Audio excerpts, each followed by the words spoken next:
అంటే ఇప్పుడు ప్రస్తుతం పిసిసి అధ్యక్షులు ఉత్తమ్ కుమార్ రెడ్డి గారు చాలా కార్యక్రమాలు తీసుకుంటున్నారు.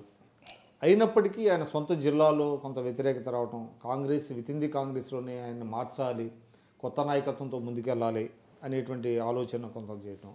అదేవిధంగా మీ అధిష్టానం కూడా రేపొద్దున ఈయనే ఫేసు, ఈయన సారథ్యంలోనే వెళ్తాము ఎన్నికలకి అనేటువంటిది ఒక ఇండికేషన్ కూడా ఇవ్వటం లేదు. దీనివల్ల కొంత కార్యకర్తల్లో కానివ్వండి, నాయకుల్లో కానివ్వండి కన్ఫ్యూజన్ క్రియేట్ అయ్యే అవకాశం లేదంటారా? ఇప్పుడు ఉన్నటువంటి ఉత్తమ్ కుమార్ రెడ్డి పిసిసి ప్రెసిడెంట్ వాళ్ళ సొంత జిల్లాలో మీరు చెప్పినట్టుగా కొంతమంది ఎమ్మెల్యేలతో వ్యతిరేకత ఉన్న వ్యతిరేకత ఏకపక్షంగా ఉంది. రెండు పక్షాల నుంచి గొడవ జరగటం లేదు.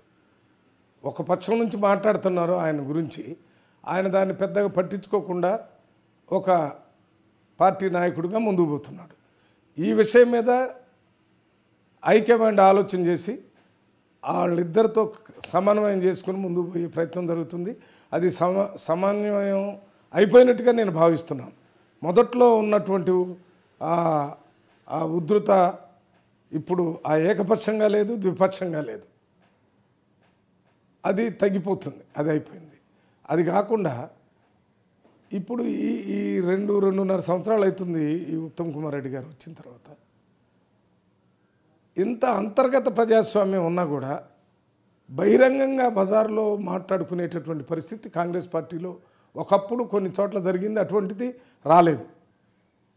ముఖ్యంగా రాహుల్ గాంధీ గారి మీటింగ్ జరగటానికి ముందు జరిగిన తర్వాత కూడా పరిస్థితులన్నీ సమన్వయంగా పోయినాయి అనేటటువంటి ఒక మెసేజ్ కింద స్థాయిలో కాంగ్రెస్ పార్టీ నాయకులకి ప్రజలకు కూడా పోయింది.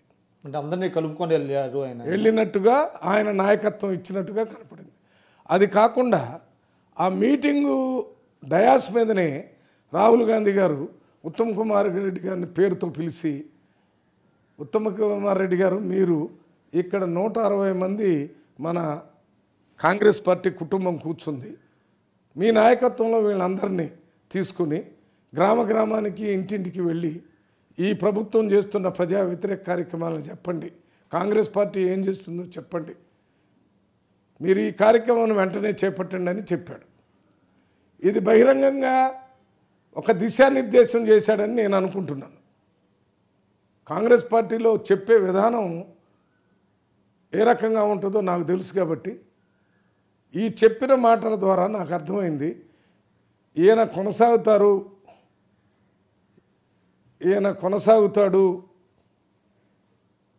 ఈయన నాయకత్వంలో ఏ రకంగా పని జరగాలని దిశానిర్దేశం చేశాడు. ఇండైరెక్ట్గా చెప్పారనేది అందరు చూసేటట్టుగా చెప్పాడు. అందువల్ల మీరు అడిగినటువంటి హైకమాండ్ ఏం చెప్పలేదని అనటానికి వీల్లేదు.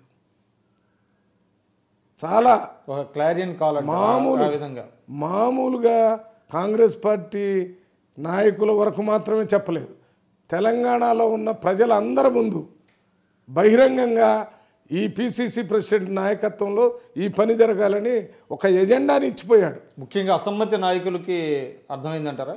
అందరికి అర్థమైంది, అందరు రాజకీయ నాయకులే, వాళ్ళకు అర్థం కాదు సామాన్య ప్రజానికి కూడా అర్థమైంది. దాని మీద చర్చలు జరుగుతూనే ఉన్నాయి. అంటే దీనివల్ల అసమ్మతి తగ్గే అవకాశం ఉందంటారు? పూర్తి స్థాయిలో తగ్గిపోవటానికి 2 రకాలుగా, ఒకటి రాహుల్ గాంధీ గారు చూపించినటువంటి దిశానిర్దేశం ఉత్తమ్ కుమార్ రెడ్డి గారికి, వారు ఇచ్చినటువంటి సందేశం కూడా ప్రజల్లో ఒక ఛార్జీలాగా మళ్ళీ ఎన్నికల దాకా పనిచేసే అంత శక్తినిచ్చింది. మూడోది ఏంటంటే ఈ రాహుల్ గాంధీ గారి మీటింగ్కి ఊహించిన దానికంటే ఎక్కువ మంది ప్రజలు పెద్ద స్థాయిలో వచ్చి రాహుల్ గాంధీ గారికి కాంగ్రెస్ పార్టీకి చాలా అనుకూలంగా ఉన్నామని చెప్పిన సందర్భం ఇంతకుముందు జరిగిన మీటింగ్లో ఎప్పుడు జరగల. ఇది అక్కడ డయాస్ మీద ఉన్న నాయకులందరికీ కూడా ఒక దిశానిర్దేశం. ఓహో, మనం ఇప్పుడు ప్రజల దగ్గర పోవాలా, లేకపోతే ప్రజలు వెళ్ళిపోతారు, మనం ఇక్కడే ఉంటాం, ప్రజలు ముందుకు పోతారు. ప్రజలకి ఒక నమ్మకం కలిగితే, మీకు చిన్న ఉదాహరణ, 1978లో ఇందిరా కాంగ్రెస్ ఎన్నికలు జరిగేటప్పుడు కాంగ్రెస్ పార్టీ నాయకులు పెద్దవాళ్ళంతా రెడ్డి కాంగ్రెస్ ఆ రోజు రెడ్డి కాంగ్రెస్ కానీ జనతా పార్టీ అప్పుడు అంతా డబ్బు ఇస్త్రీ బట్టలు అంతా వెళ్ళిపోయారు. క్యాండిడేట్ దొరకలే కాంగ్రెస్ పార్టీ పెట్టడానికి. అయితే అప్పుడు ఏమైంది, ప్రజలు ఇందిరా కాంగ్రెస్కి అనుకూలంగా ఉన్నారు. వాళ్ళే మీటింగ్ కండక్ట్ చేసి వాళ్ళే నాయకులను పిలిపించుకొచ్చి వాళ్ళే మళ్ళీ వాళ్ళ ఇంటికి పంపించి వాళ్ళే గెలిపించి ప్రభుత్వాన్ని ఏర్పాటు చేశారు. ఇప్పుడు ఇండైరెక్ట్గా అటువంటి పరిస్థితి రాష్ట్రంలో రాబోతుంది. దీన్ని నాయకులు గమనిస్తారు. ఎవడు గమనించకుండా ఉంటాడో వాడు జనతా పార్టీ పోయినోడి పరిస్థితి ఏమైందో, రెడ్డి కాంగ్రెస్ పోయినోడి పరిస్థితి ఏమైందో దాన్ని మనం కట్ చేసి ఇక్కడ తీసుకొస్తే ఇప్పుడు పోవాలంటే దేనికి పోవాలా? అప్పుడు బీజేపీ అప్పుడు జనతా పార్టీ అంటే ఇప్పుడు బీజేపీ, అప్పుడు రెడ్డి కాంగ్రెస్ అంటే ఇప్పుడు టీఆర్ఎస్. ఇప్పుడు నాయకులు ఎవడైనా టీఆర్ఎస్ పోయినా బీజేపీ పోయినా అప్పుడు జనతా పార్టీకి రెడ్డి కాంగ్రెస్కి ఏం జరిగిందో అదే జరిగింది అనేది ఆలోచన చేసే పరిస్థితిని ప్రజలు కల్పించారు. కాంగ్రెస్ పార్టీ నాయకులు వేరే ఆలోచనలు పెట్టుకోకుండా అండ్ ఇంటాక్ట్గా కాంగ్రెస్ పార్టీలోనే ఉండే అవకాశం ఉందంటారు పూర్తిగా రాహుల్ గాంధీ గారి ఈ విజిట్ తర్వాత. ఎస్.